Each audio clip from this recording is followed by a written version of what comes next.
There's a gentleman downstairs. Ask him to wait a moment, Mrs. Hudson. He's most insistent.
Easy now, easy.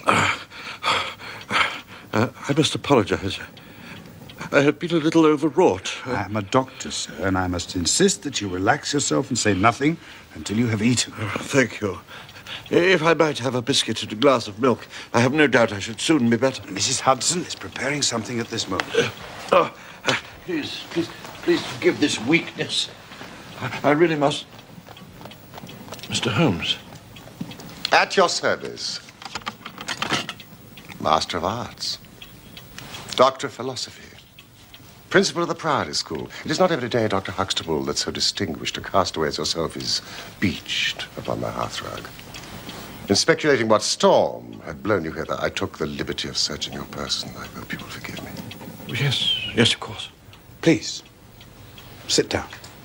Your watch, unblemished for at least 30 years, suddenly, this morning, scratched. When you thrust those coins unthinkingly into your waistcoat pocket, the stern habit of a lifetime trampled underfoot. A small occurrence, perhaps, but only small, I think, in the way that a vibrating needle may signal an earthquake. The state of your beard demonstrates a considerable disruption to your routine. 3 days ago? Just so. Mr. Holmes, I beg you to accompany me north to Mackleton immediately. A matter of the utmost importance. I regret. Dr. Watson and I are extremely pressed just at the moment. I'm retained in the case of the Feathers documents, and Dr. Watson tells me that he's run off his feet by this recent epidemic of scarlet fever. And then, of course, the Abergavenny murder coming up for trial. Now, only a very important issue could call us away at the present. Important, sir. Important. I dare say you've heard of the Duke of Holderness. The former cabinet minister? More than that, Watson. The letters after his name. Ha! Almost half the alphabet. One of the greatest subjects of the crown. Eh, Dr. Huxtable? One of the greatest, and probably one of the wealthiest. He is also, I am proud to say, my neighbour. Holderness Hall, his country seat, is across the valley from the Priory School. The Duke is an intensely solitary man. He abhors the prospect of public scrutiny. But such is his anxiety in this matter, that His Grace is prepared to write a cheque for £5,000 to see the business solved. and another £1,000 to see justice visited upon the villains. That is how important it is.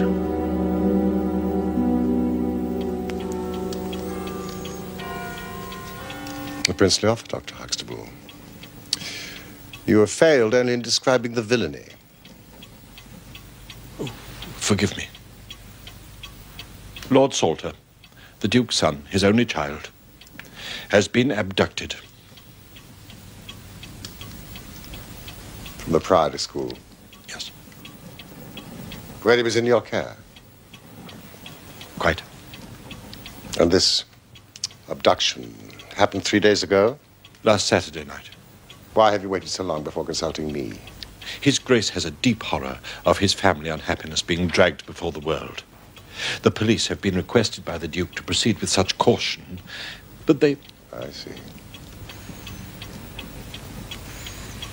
This affair has been deplorably handled. I feel it and admit it. What form did the demand for ransom take? There has been none. You see, No demand for ransom. none.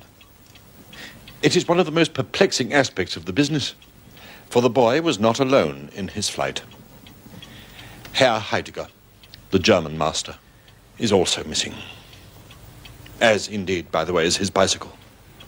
If he has abducted the boy, why has no demand for money been received? Heidegger came to me from Switzerland with the very best references. Was any other bicycle missing? Oh, no. You're certain? Quite. Mr. Aveling checked all the bicycles. Dr. Huxtable, do you really mean to suggest that this German master rode off upon his bicycle in the dead of night, bearing the boy in his arms? No. Then what is this theory in your mind? The bicycle may have been a blind. He may have hidden it somewhere, and the pair gone off on foot. Surely he would have hidden a couple of bicycles if he desired to give that impression. Yes, I suppose he would. Of course he would, Dr. Huxtable. This blind theory of yours will not do.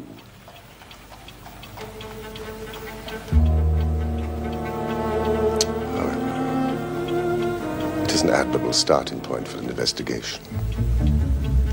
Watson, would you send for a cab immediately? Now, Holmes. Sat. And pack. We have just enough time to catch the overnight train from St. Pancras. Dr. Huxtable, I should do a little work at your doors. Perhaps the trail is not so cold, but the two old hounds like Watson and myself may get a sniff of it. I imagine the arrival of Lord Salter at your school must have been quite a feather in your cap. My proudest moment, Mr. Holmes. Ever since Blackwell's published Huxtable's Sidelights on Horace. A notable little success in its day. You may have heard of it. No. How old is the boy? 9. And he's been with you how long? Oh, since the beginning of the winter term. An unusual boy. He seemed to be fitting in well. He, Yes? I was about to say, he was not entirely happy at home.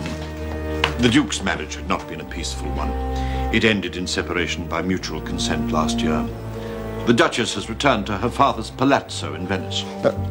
This picture of the Duke's marriage, how did you come by it? Is it common knowledge? I've had some confidential talks with Mr. Wilder, the Duke's secretary. He has been most helpful.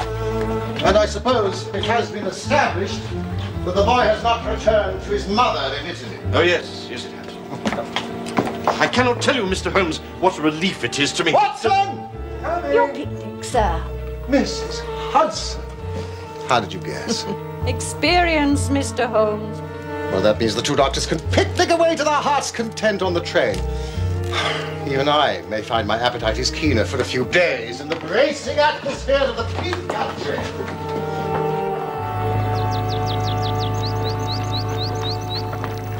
I think I will do myself no injustice when I say that the Priory School is the most select preparatory school in England.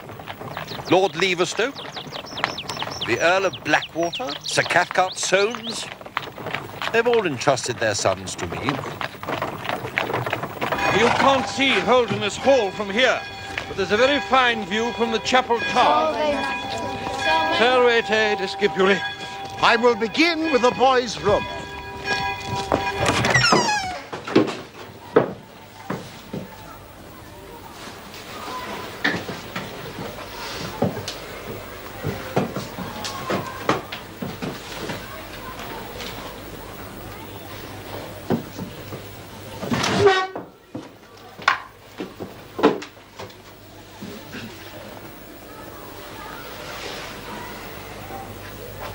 From his father? It arrived on the morning of his disappearance. Had you received one from Italy? Not recently. Where is the letter now? It cannot be found. It must have been on the boy's person when he was abducted. Who sleeps in the adjoining room? Shall we, to discipline? Now, you're the sort of chap, I dare say, who would sleep through a thunderstorm. I don't think you would, sir. Really? And why is that, do you suppose? There's a mouse, sir. In the wainscot, sir. And it wakes us both up, sir. Sometimes, sir. Mouse? So any noise from Lord Salter's room... Well, the door creaks, sir. We always hear the door. On the night of the disappearance, did you hear anything there? No, sir. We couldn't even hear it crying.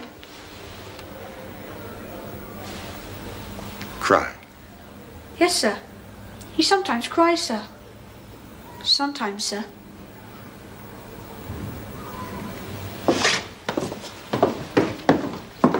Thank you, boys.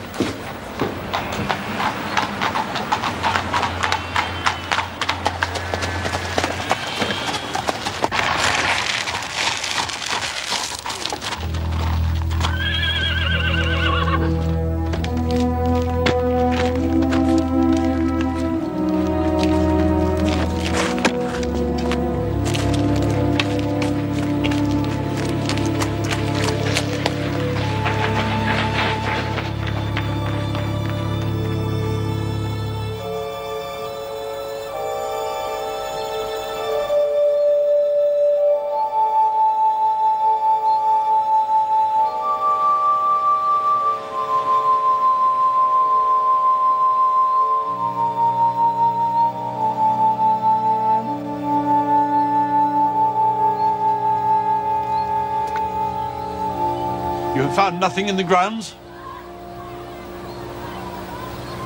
There's no knowing what I have found. The trail is cold. Headmaster! Headmaster! The Duke of Holderness is here, Headmaster. Thank you, Mr. Aveling. With Mr. Wilder. Mr. Holmes? Yes. The Duke is waiting, Mr. Holmes. That will never do.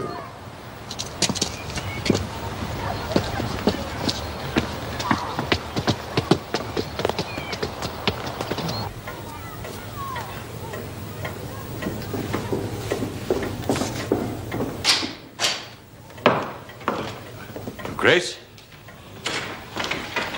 Mr. Wilder? I called yesterday, Dr. Huxtable, but I was too late to prevent your starting for London.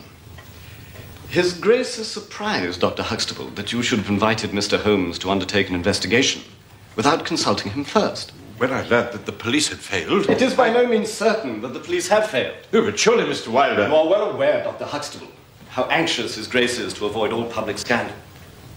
He prefers to take as few people as possible into his confidence. I'm sorry, Mr. Wilder. The matter is easily remedied. Mr. Sherlock Holmes can return to London by the morning train. Oh, hardly that. Hardly that.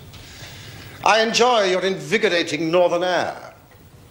I shall spend, at any rate, a few days upon your moors. Who knows, I may at least find Herr Heidegger's bicycle, if nothing else. This is not a trivial matter, Mr. Holmes. I am gratified that you think not, Your Grace. If there was meaning in that remark, Mr. Holmes, I'm afraid it escaped me. Your only child has disappeared. Your hopes, your future, your noble family itself is threatened with dissolution. Your point, sir? I ask, Your Grace, what is modesty to this?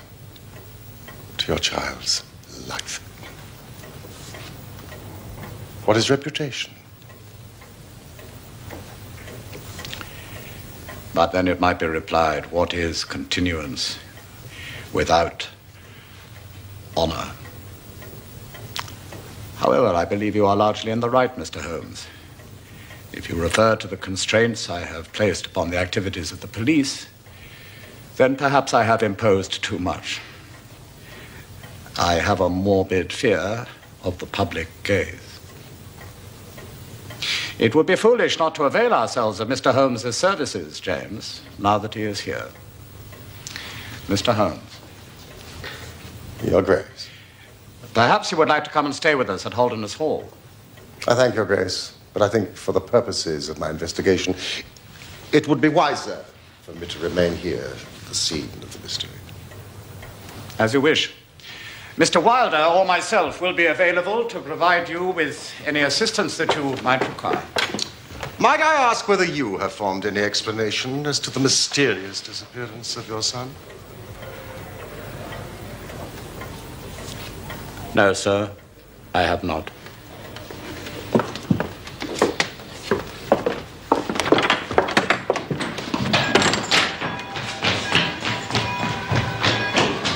He is a fine boy, Mr. Holmes. And how long has he been in your class? Since his arrival here. Did he speak much of his family? Not much. It's my belief that he missed his mother. There's something of his father's reticence in him, you understand? The separation between the Duke and the Duchess, did he talk about that? Not really. It's a little mysterious. The boy insisted that they loved each other very much. You don't think that could be whistling in the wind to cheer himself up? No, he is a very realistic child. Ah, but not a very realistic family. My research shows they once provided a member of the Hellfire Club. You wouldn't know, I suppose, what time Herr Heidegger retired to his room on the night of the disappearance. Not really, but quite late. After 11. He was duty roundmaster that night. You're a cyclist, I believe. Yes. Oh, yes. Did Lord Salter ever accompany you? No, he is not yet able to retain his balance. You wouldn't, I suppose, happen to know the make of tires on Herr Heidegger's bicycle? Certainly. A lovely bicycle, by the way, made in Bremen. The tires were Palmer. You know, the ones with longitudinal tread. I know them well. Thank you. Doubly helpful. Pleasure, Mr. Holmes.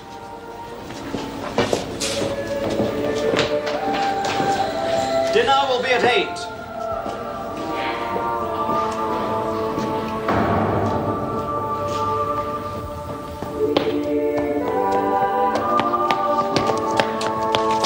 I beg your pardon? Holmes? This case grows upon me, Watson. There are decidedly points of interest in connection with it. Here, look at this map. There are certain geographical features which may have a good deal to do with our investigation. This dark square is the Priory School. This, the main road, with no side turning for a mile either way. To the north of the school, the land rises slowly. To the south, a large district of arable land with high walls and hedgerows. Impossible territory for a bicycle. What did you discover at Oakbourne? Well, the police had reports from all over the place on a man and a boy seen together. They completed their investigation on the sightings only this morning. With what result? Useless. None bore the slightest resemblance to the boy or the German master. Excellent. This mass of mistaken sightings, Watson, it confirms my suspicion. I don't believe they used the road. That powerful curiosity of quiet places would surely have found them out. I don't think they used the road at all. Yeah, but the bicycle. A good cyclist does not need a road, Watson. The moor is intersected with paths. And remember, the moon was at the full. No, it is to the north that our quest must lie. You have done well, Watson. Dinner soon, you'll be happy to hear. But I do have just one point on which I need to be satisfied. Herr Heidegger's room. 10 minutes. Mr. Holmes has been delving into the origins of the Holderness family. Like many ancient lines, it sprang from a very muddy source. Muddy, Doctor? Well, not to be too delicate about it, they were cattle thieves. A warrior class, ingenious, daring, but the basis of their wealth was running off with other people's cows. Holmes even tells me that the Holderness has furnished one of the madder members of the Hellfire Club.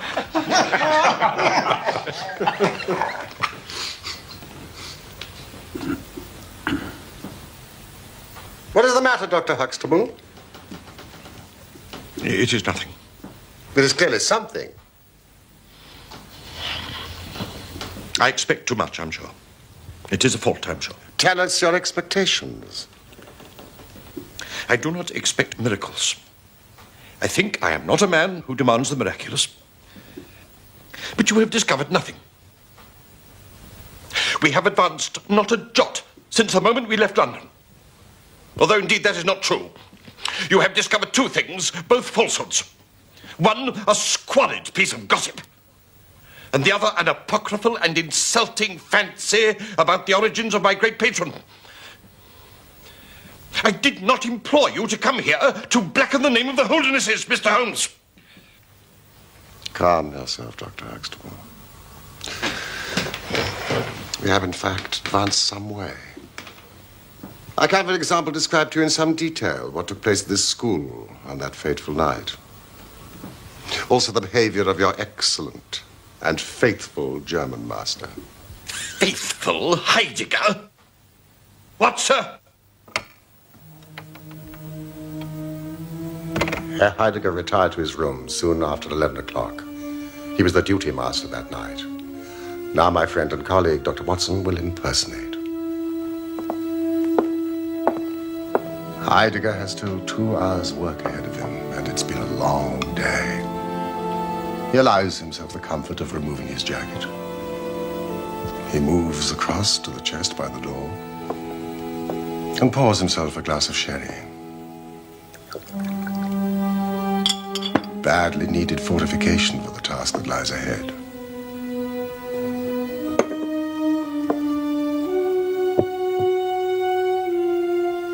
He collects the candle and moves to his desk to correct 22 exercise books, which contain not only grammatical exercises, but also a lengthy composition.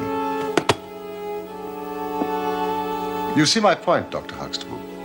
It would have been well after midnight if he had done nothing else. When his candle fails him. The candles are kept in the chest by the door. He rises from the desk to fetch another one, but he cannot see to find them. So he turns to the window to draw the curtains to see better by the moonlight. Across the rooftops in the gate tower, the boy has been waiting for darkness, knowing that his flight must not be observed. Herr Heidegger watches as the boy hurries across the leads to keep his prearranged meeting by the river. Sensing the enormity of what was taking place, Heidegger runs to the door, knocking over what remains of his glass of sherry as he goes. I see. Thank you. It seems I misjudged him. The wisdom of his choice to pursue the boy is questionable. I believe his fate may be sealed. You alarm me, Mr. Holmes? You mean? I hope not, but if my reasoning is correct, then I do fear for him. And the boy?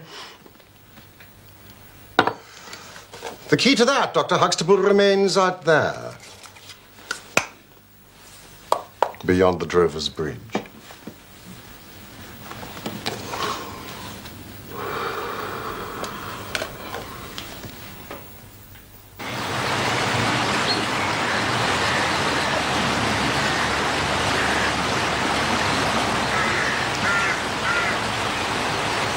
Poor beast. Carrion crows.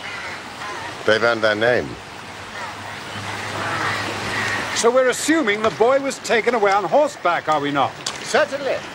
Otherwise, Heidegger would not have needed a bicycle to pursue them. But the only tracks we found are cattle hoofs. Holmes? Holmes? A track, Watson! A track!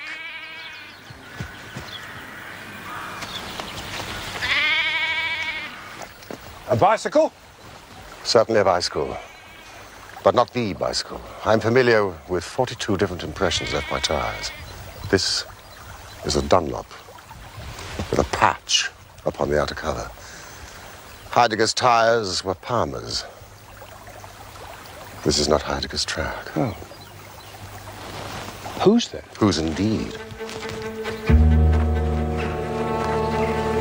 What's...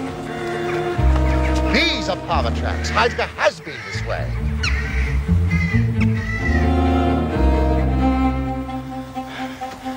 Absolutely extraordinary. Dunlop tracks for 150 yards. They vanish. And Palmer tracks quite clear, leading to these rocks. They vanish too. Not a sign of a horse anywhere. Watson, you have a blazing talent for observing the obvious. Should have bought some luncheon. Anyway, what was Herr Heidegger cycling after? Cows? Presumably they didn't abduct the child on the back of a cow.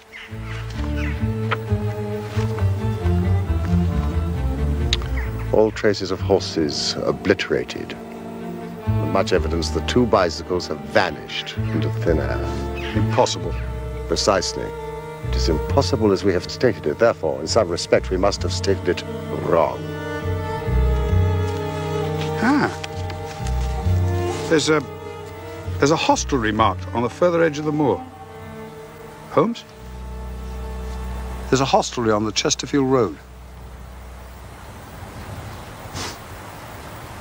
Yes, if we keep on this line, we should come up to it. Well, that's where I'm going to try my luck. I'm hungry.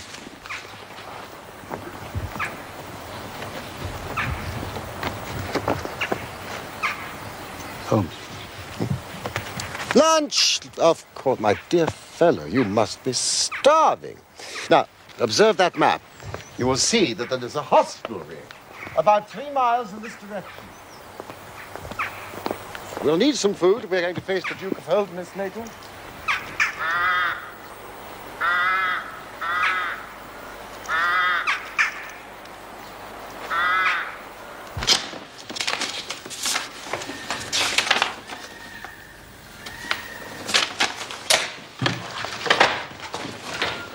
Nothing? Nothing. I must tell His Grace.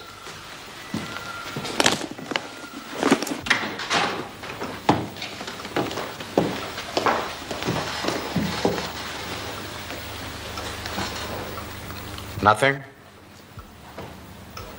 Nothing. I'm sorry.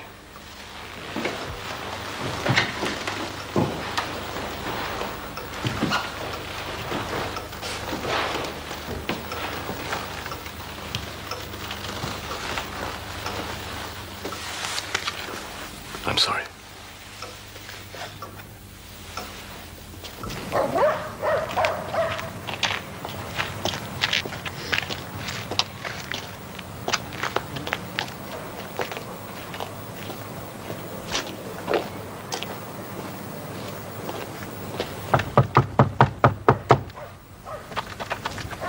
It's locked.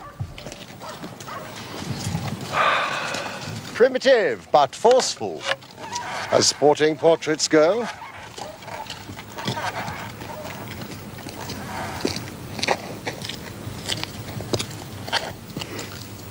Mr. Reuben Hayes? How do you know my name? It's printed over the door. We were looking for some refreshment. Were you? And would be obliged if you could furnish it. Would you? We would. You best ask woman.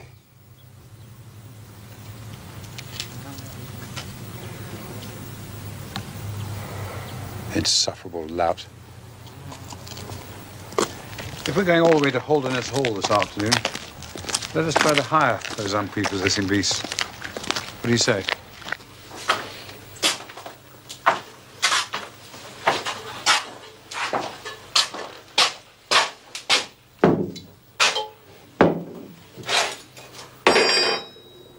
How far are you taking them?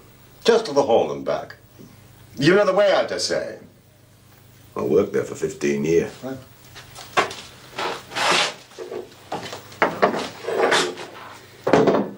Yeah, you can take them. My word, Mr. Hayes, you have injured yourself. just now. I am a doctor, sir, and I assure you it is. You should have it attended. How did you come by it? One of my dogs did it. Those scratches. What about them? Well, to judge at a glance, they were that far apart. What animal would make such a scratch? Probably a descendant of Champion Jack. Cockfighting is forbidden by law and has been for 50 years. Many things are forbidden by law. What law is there in such places as these? Ah, excellent, Mrs. Hayes. Thank you. What have you cooked for me? White pudding, swedes, and nips.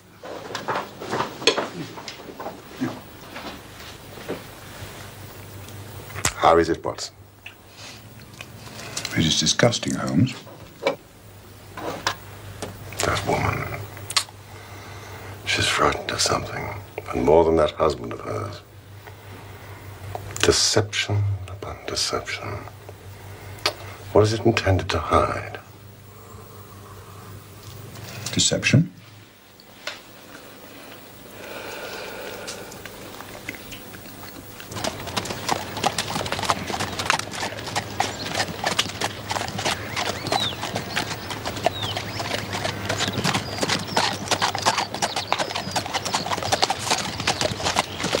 Ah, Watson.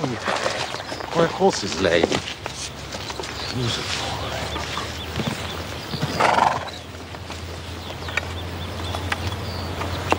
That's odd.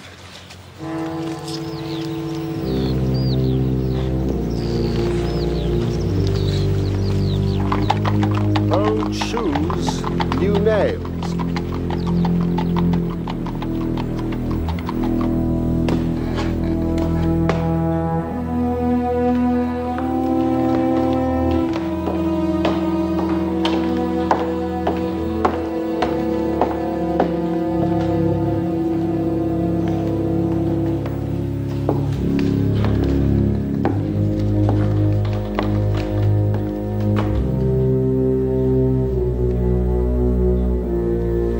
Gentlemen, His Grace will see you now.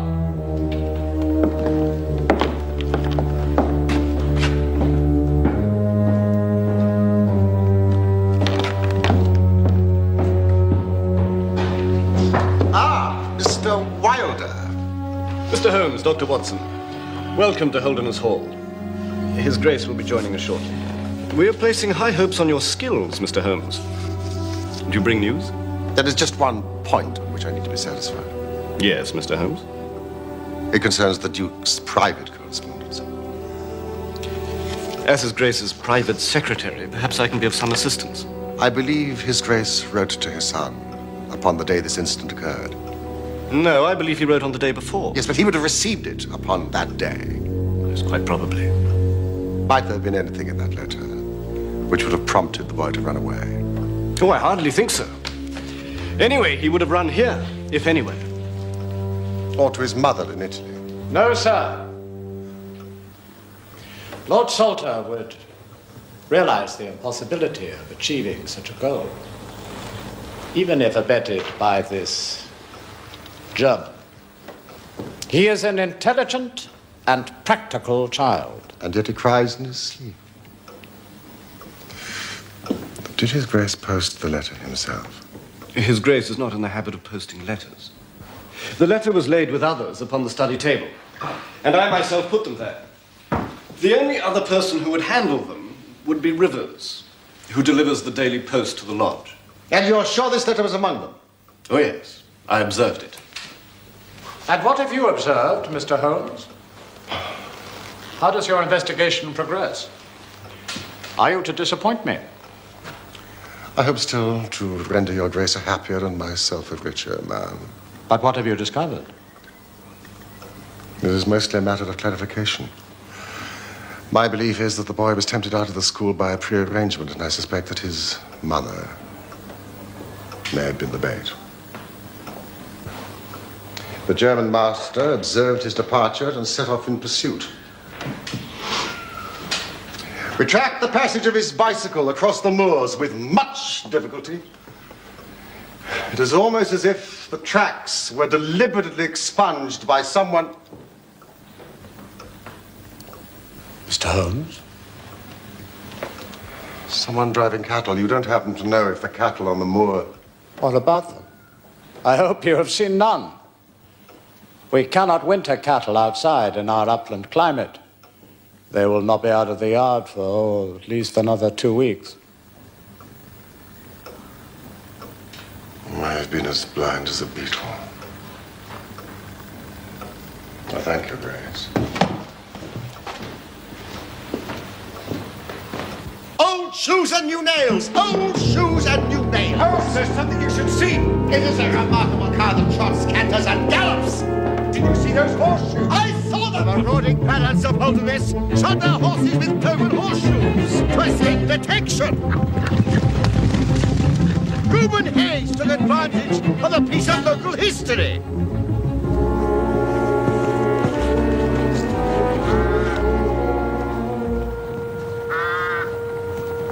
It's bad, Watson. Bad. Those vultures of the north mark the spot.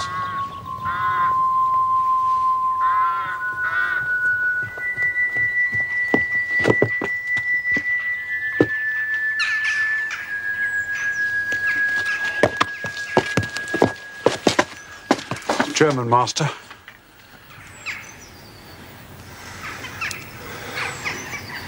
What's left of him?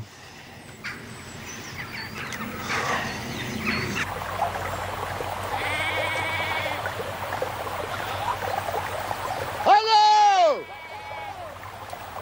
Hello! Hello! Hello! Hello!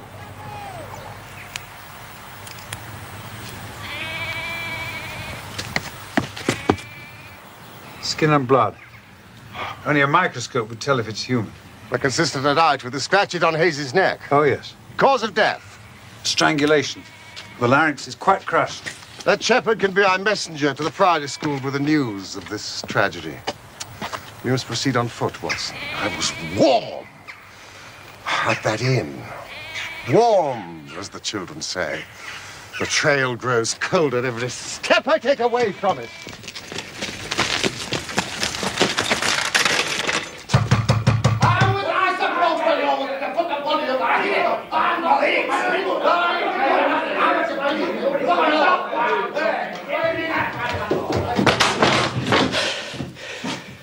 It's all over now, Arthur.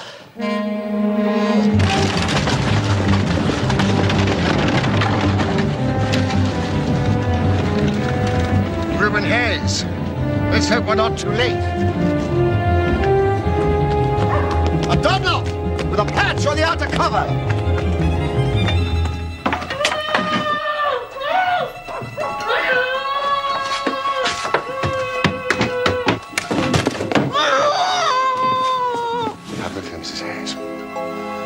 I'm satisfied that you had no liking for this business and that you acted under coercion.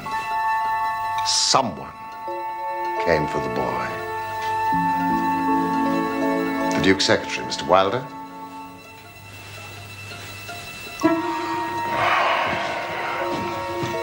Which way did they go? Across the moor? Towards a Chesterfield road. Will Buick's cottage. Excellent, Mrs. Hayes. I was to learn the Duke's household, Watson. You are now the boy's guardian angel.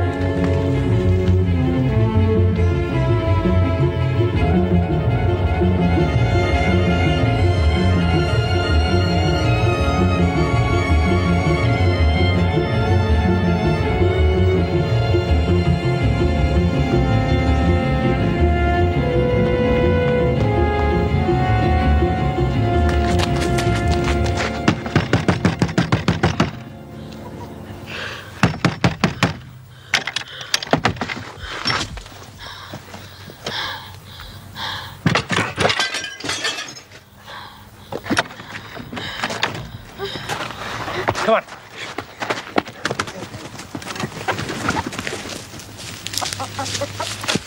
I fancy I see your Grace's checkbook upon your desk. I'd be glad if you'd make me out a cheque for £6,000. Perhaps it would be best if you were to cross it. Capital and Counties Bank, Oxford Street branch are my agents. I do not possess a temperament, Mr. Holmes, that appreciates the kind of acidulous pleasantry that clearly amuses you. I am sorry, but I do not see how James, Mr. Wilder, could possibly be implicated in this business, and you have urged no proof of it. But I possess the proofs. It is beyond debate. The mud is scarcely dry upon the cloven horseshoes in your casements. Why do you doubt my word? You seem to suffer from a blindness to your own interests, which borders on madness. The Greys. Those portraits in the hall of you and your father as young men. There your family lineaments are very clear. How long has Mr. Wilder been in your service? What is your meaning? How dare you, sir? You do not understand. You are a barbarian. You will never. Please leave me immediately.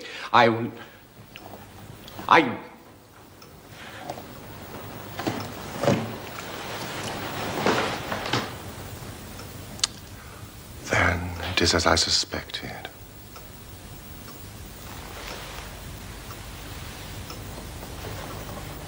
Mr. James Wilder is your son.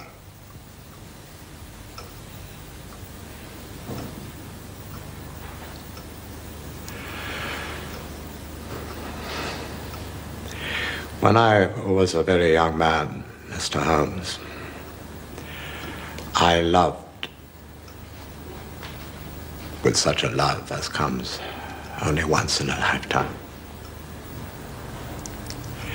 I offered the lady marriage, but she refused it on the grounds that such a match might mar my career. Had she lived, I would certainly never have married anyone else, but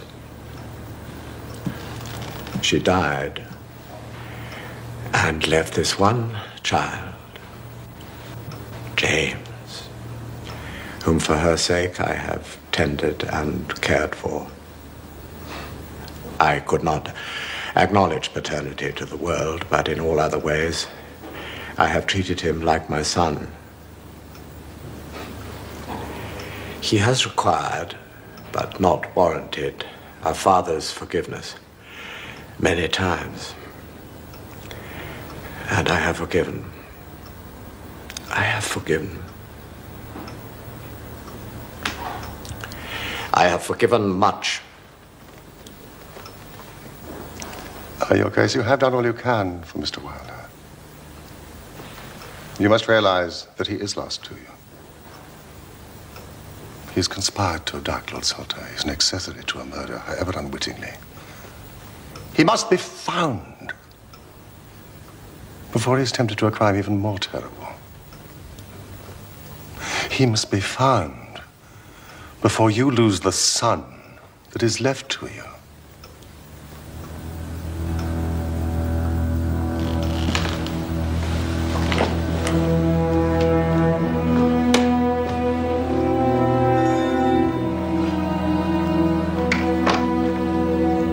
Rivers, you are to organize a search of the moor, westwards in a line from the temple to the pavilion.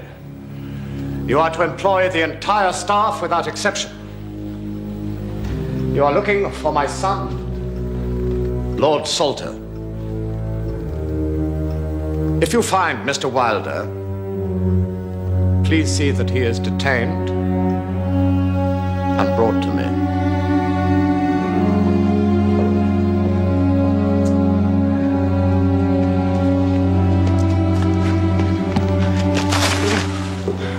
Wilder intercepted your letter and substituted a note which deceived your son into believing that he was to see his mother. The murderous Hayes was his paid accomplice, but the police have been alerted. Hayes will not escape. What? I tracked them up onto the moor, but they disappeared. I searched the area, but it's as if the earth just swallowed them up. With my research into your family history, I seem to recall mention of a huge limestone cavern where the stolen cattle were penned. The cathedral.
I was disposed to love Francesca, not with a boy's passion, but with a man's love.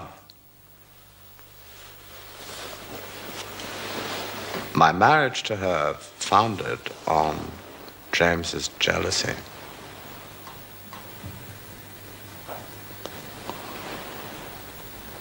As long as I could see his mother's face and manner in him, James knew he could keep me from the love I owed my wife. Even his cruelty to Arthur, I could not send him away even for that. So I sent Arthur away instead. What did he hope to achieve by kidnapping his brother? Money? Legitimacy? And power. Power over me. He delighted in exercising power over me, whom he knew to have denied him power. But you suspected that he was behind the abduction? In my darkest moments, yes.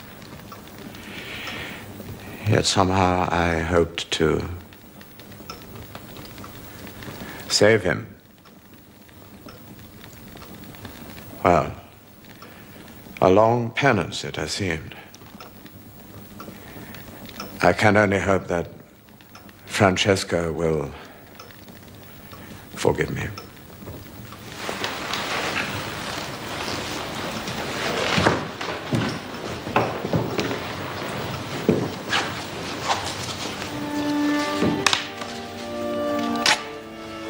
Thank you, Mr. Holmes. Your Grace. This is the King's ransom. You have given me back my future.